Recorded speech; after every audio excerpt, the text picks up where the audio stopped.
I tried to help Janelle buy a house, and she got mad at me. She wanted that RV lifestyle, I guess. Now that everybody's broken up, they want to say, I didn't get something or I gave something, but you didn't. We were just making sure everybody was taken care of. So Kody always likes to say, well, I offered to help you buy a house. Well, he wanted me to buy Christine's house, which I didn't really like. Look, I would love to have that cash now. It would go a really long way on my new project in North Carolina. Kody's flirting techniques? Seriously, does he genuinely think his post-shower posing is somehow a seductive move? This is the same guy who'd walk into a bar, buy you a drink, and then spend the next 10 minutes giving you his entire life story about how amazing he is, while you're desperately scanning the room for the nearest exit. I couldn't help but picture him doing that with his wives.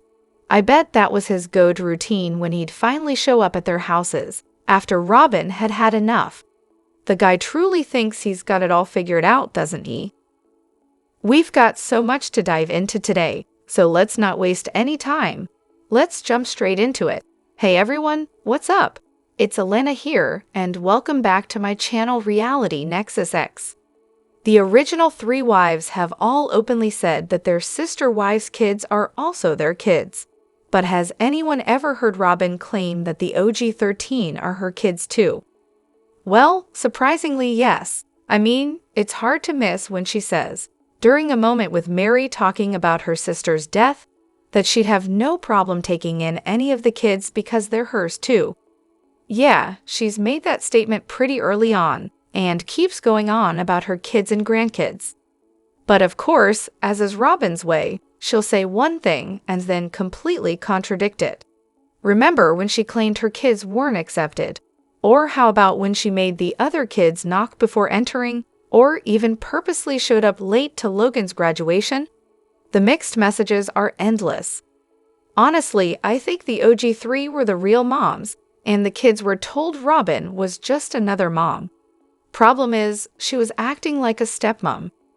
That kind of confusion surely didn't help the tension, especially since actions speak way louder than words. And let's not even get started on the fridge. It wasn't just a fridge, it was a statement. It sent a clear message to the OG kids that they were separate. Yet now, Robyn complains that her own kids are treated differently. If it were me, I would have been celebrating the day the OG kids raided my fridge for the first time. Tears of joy, not complaints. Isn't it funny how all the real drama happens off the show? Because, let's be honest, the actual show is pretty yawn-worthy. All the juicy details. Yeah, those are posted on YouTube and Instagram. Let's make a list of all the stuff they conveniently forgot to mention on air. I'll kick it off. Christine suing Kody for child support. Oh, but don't worry. That's definitely something they'll skip over in the next episode. Garrison. Yeah, he's got his own business now, Bob's Florals, because nothing says reality TV star like selling flowers, right? And then there's the tragic way David's ex-wife passed away. And did I mention Garrison, one of Robyn's brothers, and allegedly Robyn's dad Paul? Just casually throwing that in, because why not make things even more complicated? Oh, and let's not forget the only polygamous couple still standing, the Daggers. Yep, the only ones not throwing shade at each other. Also, Joe Dagger's not exactly a Kody fan, in case you missed it. He's basically disappointed in Kody's handling of everything. And honestly, can you blame him? And finally, here's a real kicker. Kody took Meri to pay for an art piece, and when she pointed out a painting she liked, his response was golden. I bought it for Robyn. You can go to her house and look at it.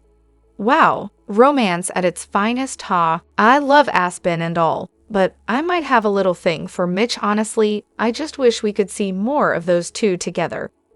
Mitch is such a quiet guy. I'll never forget when he told everyone there were too many voices, or something along those lines, while Truly was trying to learn how to ride a bike. Classic Mitch moment. And Christine saying, when Mitch speaks, everyone listens. Wild. It's like he has this mysterious power or something. I know exactly what you're talking about. You're referring to a moment from season 16 of Sister Wives, specifically during that episode where they gather at Meri's house to sort out who gets which plot of land. They're mapping everything out for the future, with Kody making his usual grand pronouncements about how these plots are assets to be passed down to the kids.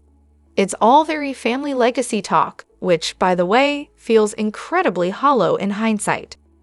Anyway, in that same episode, Kody says, almost matter-of-factly, that if any of his wives wanted to leave, he'd just cash them out, meaning they'd get their land and be on their way. No big deal, right? It's a stark contrast to his behavior now, particularly in the recent preview for season 19, where he's furious that Janelle thinks she's owed something after leaving. And yeah, I agree with you. Christine brought this up during a later panel, and it's so telling that it's not just Kody's words, but something his wives have cited over and over. It's almost so surreal when you think about it, especially considering how not generous or empathetic Kody seems now. Definitely a moment that burned itself into the memory because it just felt fake and weird, like he's got one set of rules for himself and another for everyone else. The drama of family finances, right? Apparently, some family members decided Mary didn't deserve as much because she only had one child. A real masterstroke of logic. But instead of justifying it with something simple like, hey, let's divvy up the resources per person per day, they went with a weird version of one kid, one share. Sure, Mary would have ended up with a little less for groceries, but in terms of fairness, it would have worked out the same across the board, everyone getting the same amount per person. They could have applied the same math to housing, clothes, and all the other expenses. But hey, where's the fun and fairness when it means Kody can't maintain his tight grip on the loyalty card with all the wives? If everyone's equal, Kody loses his power play. Now I get the whole per-person allocation idea. It works in theory, especially for things like food and clothing. But still, there's a weird vibe to it, like Mary's being punished for something she had no control over. You only have one child, so you get way less. That doesn't exactly scream equality, does it? Personally, I think if they're all supposed to be one big family, they should have just split everything equally, regardless of how many kids each wife had. But then again, maybe fairness wasn't really the point here. The Kody drama. So you're in season 5, episode 1. Well, buckle up, because this kind of stuff is just the tip of the iceberg. Kody is incredibly persistent about Mary having another baby, and it's honestly pretty wild when you think about it. He already has 17 kids, so you'd think that would be enough to keep him busy. But no, he's still pushing Mary to give him a timeline about expanding the brood. It's like, what's the rush, Kody? Are we running out of time for this family's next generation to pop up? And yeah, his whole bullying vibe toward Mary, when he's pressing for answers, is just, You've got to admire his ability to not pick up on how uncomfortable it is, though. He's basically demanding a yes or no answer, with zero consideration for what Mary actually wants or how she feels about it. Classic Kody. I get where you're coming from with the comparison to your father-in-law. He's got that same type of vibe. So frustrating, right? But hey, I'm with you on Janelle. She's definitely a standout, and it's probably one of the few things that makes watching Kody's antics bearable.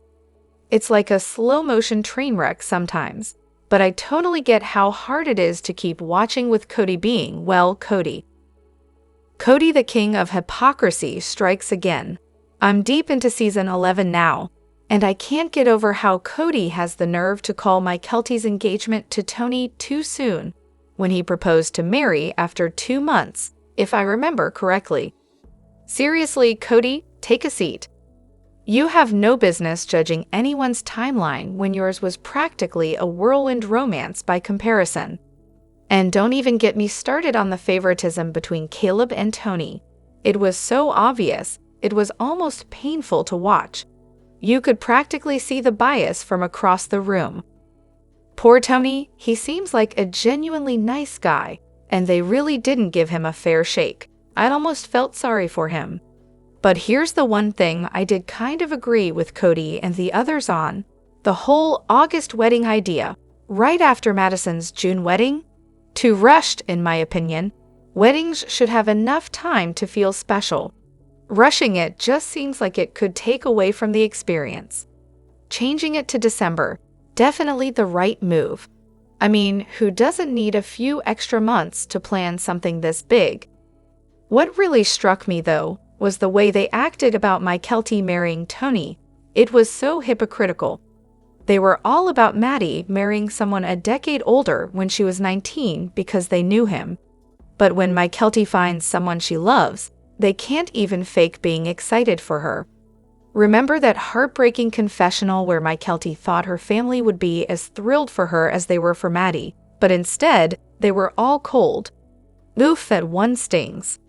As for the whole pushing the wedding date back to later, that was clearly just a way to stall for production.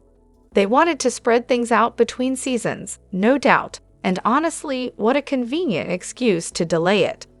I'm not exactly a Tummy fan, but watching the way they treated him was just messed up. If TLC's paying for the wedding and Tony's covering the rest, the parents have zero right to discourage them. It felt a little too much like an old school, we know best vibe, almost like they were trying to control the situation. Oh, and let's not forget that Kody and Janelle wanted to marry on Mary's birthday, but settled for the day after. So yeah, they clearly don't mind having events close together when it suits them. What a bunch of contradictions. I was just mindlessly scrolling through reels on my phone when Robyn popped up. All I could think was, oh great, it's Moaning Myrtle in a new form. Seriously, she never stops complaining. It's just one long, endless whinge. Honestly, I take Moaning Myrtle over the dry, confused sobfest that is Sobin any day. At least Myrtle had a sense of humor. Sure, it was twisted and dark, but that's the kind of humor I can get behind. Wait, does Moaning Myrtle have a TikTok? Because that would be Chef's kiss perfect. The mystery of whether they ever actually lived under one roof. Let's take a deep dive into the delightful chaos that was the Browns' living situation.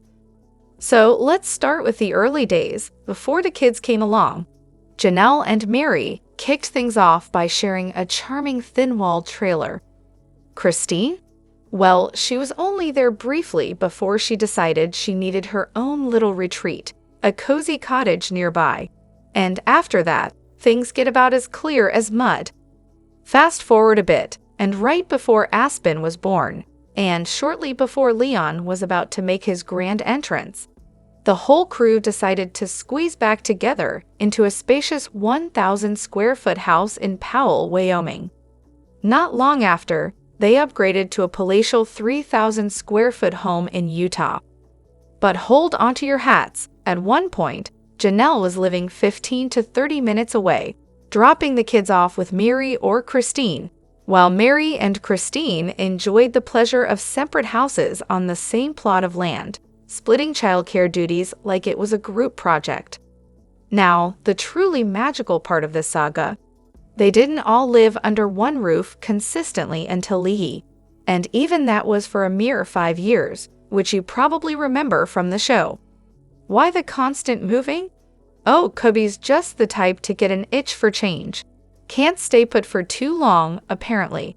And sure, let's just say they didn't exactly consider how their constantly shifting homes might affect the kids or, their future. As for Janelle's temporary escape after Garrison was born, well, she took a little vacation away from Kody, lasting anywhere between 6 months to a couple of years. Who's counting right? And when they first made their way to Utah, Janelle didn't join them immediately. It could have been due to a job, or, maybe it was just another one of those classic splits. Christine and Mary, however, were always on the same property. Not the same house, though, because that would just be too easy. So yeah, the only time they were all truly under one roof together was in the Lehi house, and briefly after Christine married Kody. But that's about as consistent as it got. Hope that clears up the saga of the Browns' ever-changing living arrangements, or at least adds to the confusion. Let me know what you think in the comments. Don't forget to hit that like button and subscribe to my channel. I'll see you in the next video. Take care and much love to you all.